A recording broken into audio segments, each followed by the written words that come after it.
আহা কি আনন্দ আকাশে বাতাসে। মন্ত্রী, ওই মন্ত্রী, আরে আরে ওই মন্ত্রী, জি জি হুজুর। সারাদিন টিকটক দেখ লইব, রাত সবার কাম করবো কেঠা? তোমার জেঠা? আরে হুজুর দেখেন না, নেট দুনিয়া তো পুরাই ঠান্ডাময়। আপনি তো পুরাই ভাইরাল হয়ে গেছেন। নেটে ঢুকলেই খালি আপনার ছবি। কি কম তাই নাকি?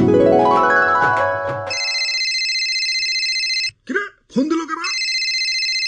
হ্যালো, কে? ও সময় টিভি, ইন্টারভিউ দিতে হইব। বাহ, ভালোই তো। আচ্ছা ঠিক আছে। আবার কারা?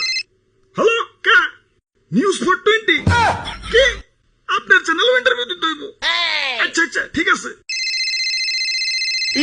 হ্যালো, না না না, ইন্টারভিউ দিতে পারেন না, ব্যস্ত আছি।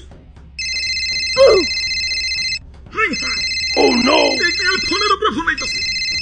ধুর, ভাইরাল হয়েও যন্ত্রণায় আছি, ফোনের পর ফোন। এই বাঙালি নিউজ রিপোর্টার কি খাইয়াতে কোনো কাম নাই?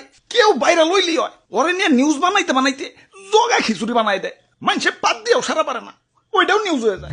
বাবাই খালি নিউজ রিপোর্টাররা না, ইউটিউবাররাও। তাই ভাইরাল হয়ে ভালোই লাগতাছে, নিজের পুরো মেগাস্টার ফিল হইতাছে। সাকিব খানরে ফোন দিয়ে ক বরবাদ টুতে যেন আমারে রাখে। আরে হুজুর, খবর কিছু রাখেন। বরবাদ টুতে আপনারা রাখবো, নিশ্চয় রাখবো। তো এই অ্যাক্টর হিসেবে না, খাবার টেবিলের খাবার হিসেবে। হ্যাঁ, দেশে ঠান্ডা ভাইরাল হওয়ার পর থেকে দেশের পাবলিকরাও আমাকে ধরে ধরে খাওয়া শুরু করছে।